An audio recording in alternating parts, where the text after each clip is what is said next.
শীতের তীব্রতা দিন দিন বেড়েই চলেছে পঞ্চগড়ে, ঝরছে শিশির কণাও।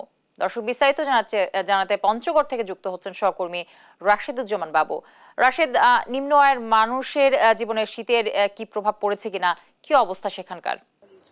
ধন্যবাদ জ্যোতি। আপনি যেমনটি জানেন যে উত্তরের শীত মানে কনকনে ঠান্ডা, হিমেল হাওয়া। প্রতি বছরই কিন্তু আমরা দেখি যে আসলে শীতের তীব্রতা এবারে কিন্তু ব্যতিক্রম নয়। যদিও গতকাল এবং পরশু তীব্র শীত এবং কুয়াশার চাদরে ঢাকা ছিল পুরো পঞ্চগড় জেলা, কিন্তু আজকে কিন্তু একটু তারতম্য একটু ভিন্ন দেখা গেছে। আজকে সকালে কিন্তু আমরা দেখেছি যে রৌদ্রের যে হাসি, সেই হাসি কিন্তু আমরা দেখতে পাচ্ছি, যেই কারণে কিন্তু ঠান্ডার প্রভাব কিন্তু কিছুটা কম। আপনি যেমনটি বলেছেন যে পঞ্চগড়ে নিম্ন আয়ের মানুষের অবস্থা, আসলে নিম্ন আয়ের পঞ্চগড়ের অধিকাংশ মানুষ নিম্ন আয়ের, কৃষিকাজ সহ শ্রম বিক্রি করে তারা জীবিকা নির্বাহ করে। বিশেষ করে আপনাকে যদি জানাই যে কৃষিকাজের পাশাপাশি চা শ্রমিক, পাথর শ্রমিক, বালু শ্রমিক, এগুলো কাজে কিন্তু প্রায় 50 থেকে 60 হাজার মানুষ কিন্তু নিয়োজিত থাকে প্রতিদিন।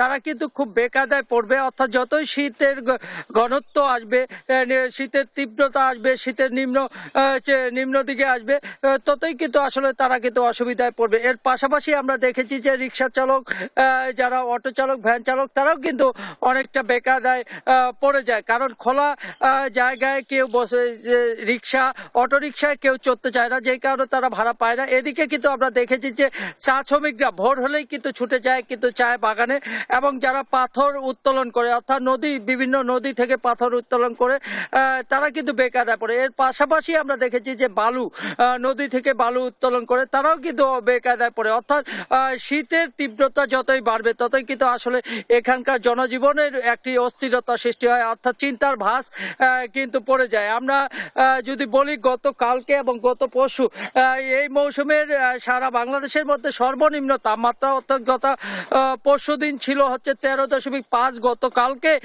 সেটি ছিল 13.6 ডিগ্রি সেলসিয়াস। এমনি করে আমরা আবহাওয়া অফিসের কথা বলেছি, তেঁতুলিয়া আবহাওয়া অফিসে, তিনি সেখানকার ভারপ্রাপ্ত কর্মকর্তা রাসেল শাহ আমাকে যেমনটি জানিয়েছে যে আসলে যতই সময় যাবে, অর্থাৎ শীতকাল আসবে, ততই কিন্তু আসলে শীতের তীব্রতা বাড়বে।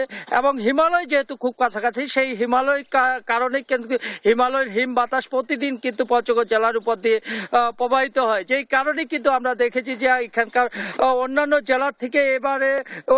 জেলার থেকে কিন্তু এই জেলার শীতের তীব্রতা থাকে বেশি। তবে একটি দুঃখের বিষয় যে আসলে এবারে কিন্তু আসলে শীত বস্ত্র দেওয়ার জন্য কোনো দানশীল এবং ধনাঢ্য ব্যক্তি কিন্তু এখন পর্যন্ত চোখে পড়েনি। অর্থাৎ তারা কিন্তু আসলে অসহায় মানুষরা অত্যন্ত চিন্তিত রয়েছে যে এরপরে আসলে কি হবে, তারা কিন্তু ভেবে কুল পাচ্ছে না। কারণ ইতিমধ্যে কিন্তু সরকারি অফিস, আদালত এবং যারা দানশীল ব্যক্তি, তাদের কাছে কিন্তু ধর্ণা দিতে শুরু করেছে।